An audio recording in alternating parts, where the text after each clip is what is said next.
welcome back to Sans Garage.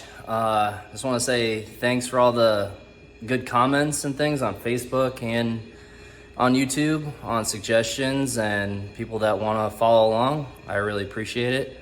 I've done a little bit of work on the car in the last few days, and I'll make a little video going over things I've done and some stuff that's on the list next. And maybe we'll put the K member back in the car tonight. It is kind of late, but gotta get it done. So enjoy. So I have basically welded everything in that we went over last time. I got the firewall delete plate stitched in and ground pretty smooth.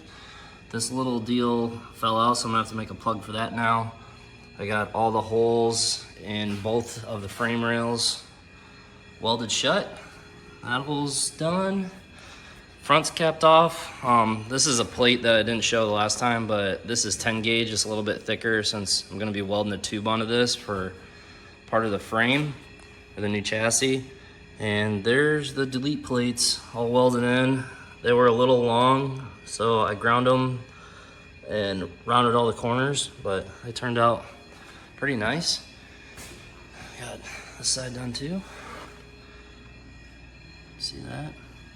Also got these plugged up, and everything's looking pretty good. I still got to grind a little bit on the inside and clean up some things around the firewall, but I already made a huge mess in here. I just swept it up, and it was a pile of filings and grinder dust, and this whole place is a mess. But we're getting a little closer here, and I think I'm ready to bolt the K member back in. It's sitting in quite the pile now, but this is a Racecraft K member that came out of the blue car with my Viking shocks or coilovers. So I think I'm gonna slide that under the car and get it back on the ground and see how it looks. All right, well, I got the K member installed loosely, or roughly. It's not like really aligned or anything, but as you can see, it all clears really well. Also, I'm sure you noticed that there's a mounting point out here. Per Racecraft's instructions, you have to like notch this part of the frame out anyways and weld in a plate under here, and then you'd have all this stock frame up here that's kind of a mess and uneven. So what I did on the last car is I made a bracket right here, and there's a tube that comes off of this and it all mounts to it. You can see it right there. It worked out pretty good, and nothing seemed to crack or break, so I'm gonna do that again. I was kind of playing around with one of my old brake lines, and you can see I got it mounted to the tab that's built into the block-off plate, and then it goes right into the caliper. Looks like it's plenty loose and can move around with turning the front wheels and through the suspension travel, so I think that's a pretty good win. It's hard to tell, but this is a shock travel sensor mount, and the hose is gonna clear all of that. I'm gonna go to mount that. I only had one front travel sensor, but for this car, I'm gonna put both on, actually one on all four corners. So I have that data. It seemed to be pretty helpful with just one even. So if you're thinking about doing it, I recommend it. It helps with adjusting shocks. I could see on the rear shock data, on the few launches that I had with that it was bouncing when it went off the trans brake.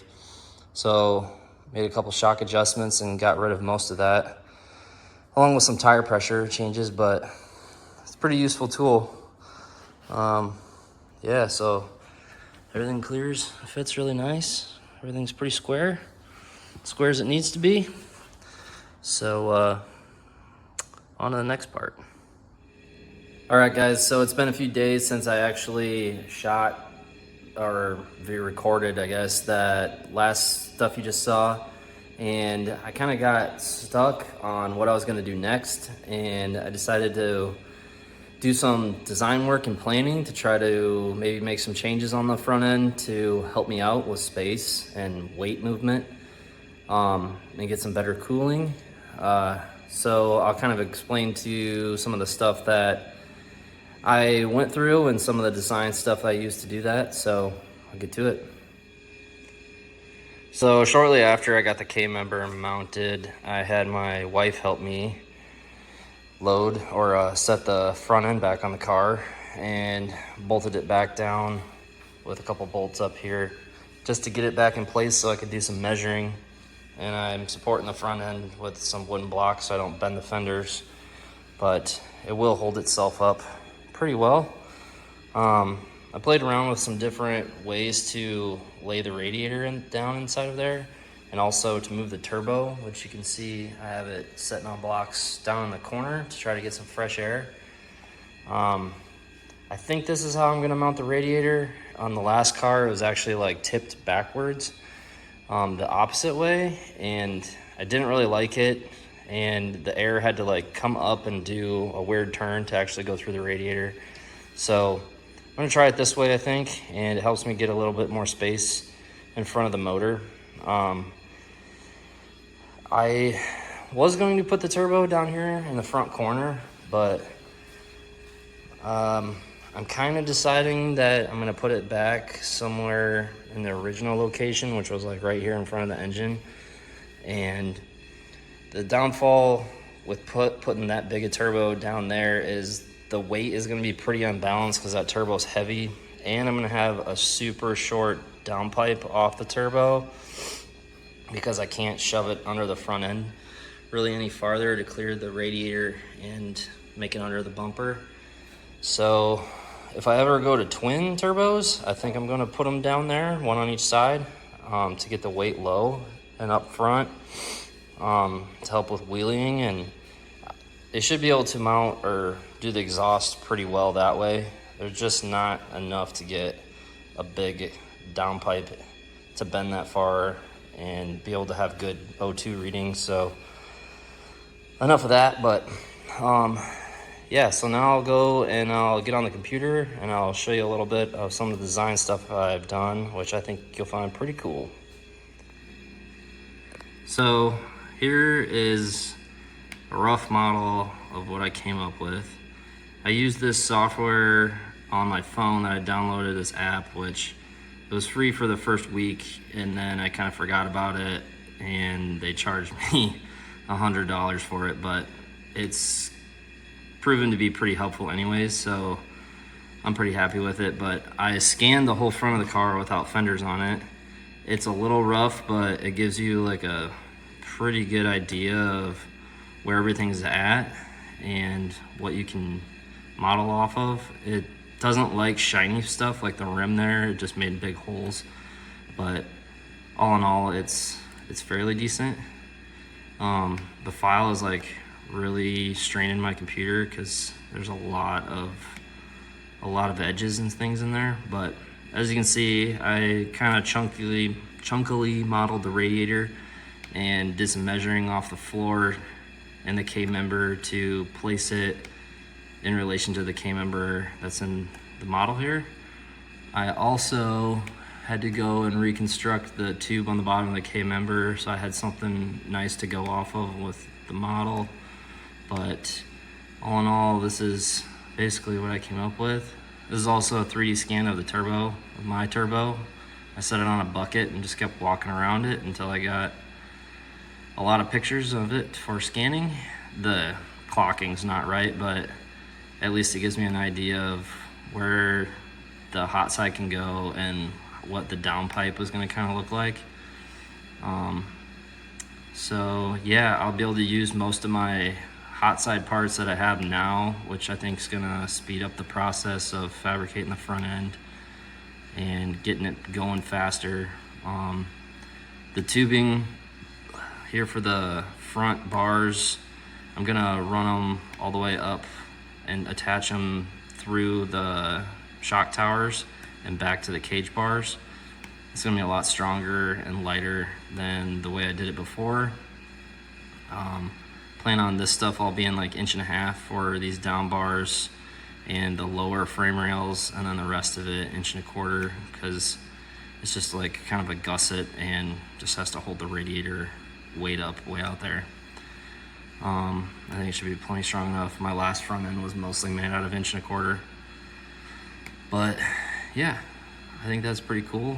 And as soon as there's a cage in the car, which is hopefully the process gonna be starting soon, I will, when I get it back, I can start on the front end, because I have to go off of the cage to build this.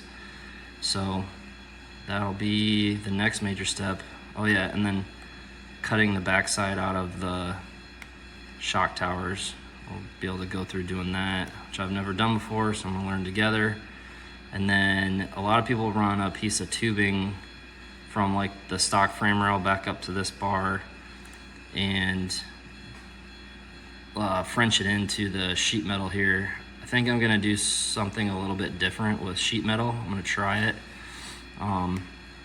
That'll be easier than actually using tubing and trying to grind and fit that. So stick with me on that. But yeah, so this is where we're at, and kind of at a standstill with the rest of the car. I did pull the rear bumper cover off and pull the stock bumper out from underneath a bit and put it back together.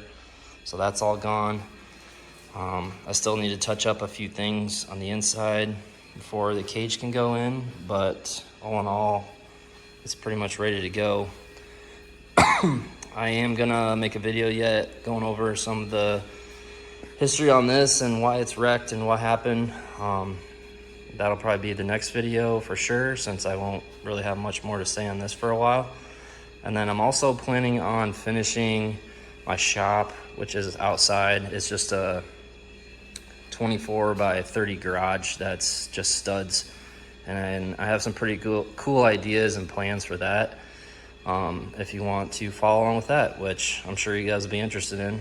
If you're into cars, you gotta have a good shop. You can't keep doing this in the house garage. So, all right, I'll see you in the next one.